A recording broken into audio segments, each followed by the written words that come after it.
Indian premier league IPL ಪಂದ್ಯಾವಳಿಯ 18ನೇ ಆವೃತ್ತಿಯಲ್ಲಿ royal Challengers Bengaluru ತಂಡದ ವಿಜಯೋತ್ಸವದ ವೇಳೆ ಬೆಂಗಳೂರು ಚಿನ್ನಸ್ವಾಮಿ ಕ್ರೀಡಾಂಗಣ ಆವರಣದಲ್ಲಿ ಕಾಲ್ತುಳಿತದಿಂದ 11 ಮಂದಿ ಸಾವನ್ನಪ್ಪಿದ್ದು 30ಕ್ಕೂ ಅಧಿಕ ಮಂದಿ ಗಾಯಗೊಂಡಿರುವುದು ದುರಂತದ ವಿಷಯ ಎಂದು ಕೇಂದ್ರ ಸಚಿವ ಪ್ರಹ್ಲಾದ್ ಜೋಶಿ ಹೇಳಿದ್ದಾರೆ.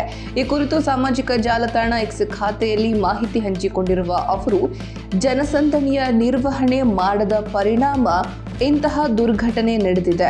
ರಾಜ್ಯ ಸರ್ಕಾರ ತನ್ನ ಜವಾಬ್ದಾರಿಯನ್ನ ನಿರ್ವಹಿಸುವಲ್ಲಿ ವಿಫಲವಾಗಿದೆ ಎಂದು ತಿಳಿಸಿದ್ದಾರೆ. ಸಂಭ್ರಮಾಚರಣೆಯ ಸಮಯದಲ್ಲಿ ರಾಜ್ಯ ಸರ್ಕಾರ ಸರಿಯಾದ ರೂಪುರೇಷೆ ಹಾಗೂ ತಯಾರಿ ಮಾಡಿಕೊಳ್ಳದೆ ಇರುವುದು ದುರಂತಕ್ಕೆ ಕಾರಣ. ಅಗತ್ಯ ತುರ್ತು ಸೇವೆಯ ಅರೇಂಜ್ಮೆಂಟ್ ಮಾಡಿಕೊಂಡಿದ್ದರೆ ಇಂತಹ ಅನಾಹುತಗಳನ್ನು ತಪ್ಪಿಸಬಹುದಾಗಿತ್ತು. ಇದಕ್ಕೆ ರಾಜ್ಯ ಸರ್ಕಾರವೇ ನೇರ ಹೊಣೆ ಎಂದಿದ್ದಾರೆ. ಈ ನಡುವೆ ವಿಧಾನಸಭೆ ವಿರೋಧ ಪಕ್ಷದ ನಾಯಕ ಆರ್ ಅಶೋಕ್ ರವರು ಸಹ ಆಕ್ರೋಶ ವ್ಯಕ್ತಪಡಿಸಿದ್ದಾರೆ. ಕಾಲ್ತುಳಿತದ ದುರಂತ ಪ್ರಕರಣಕ್ಕೆ ರಾಜ್ಯ ಸರ್ಕಾರವೇ ಕಾರಣ. ಆತುರದ ನಿರ್ಧಾರದಿಂದ ಇಂತಹ ದುರ್ಘಟನೆ ನಡೆದಿದೆ ಎಂದು ಹೇಳಿದ್ದಾರೆ.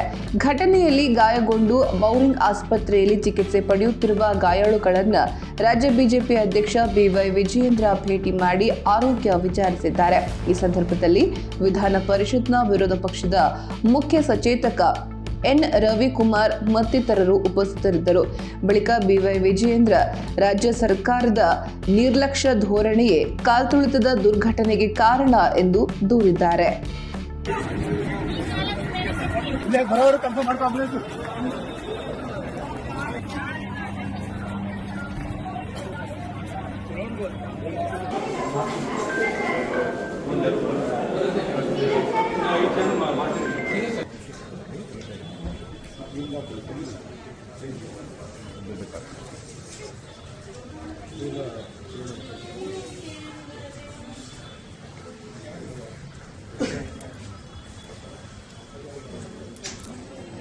और एक्सरे वगैरह लगेंगे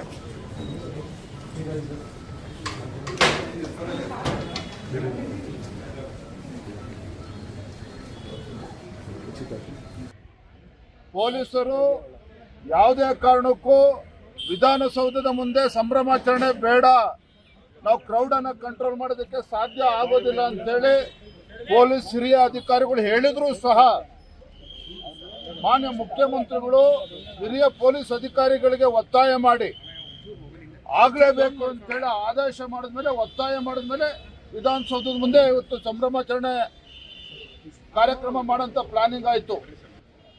ಯಾವುದೇ ರೀತಿ ಮುಂಜಾಗ್ರತೆ ಯಾವುದೊಂದು ಕ್ರಮವನ್ನು ತೆಗೆದುಕೊಂಡಿಲ್ಲ.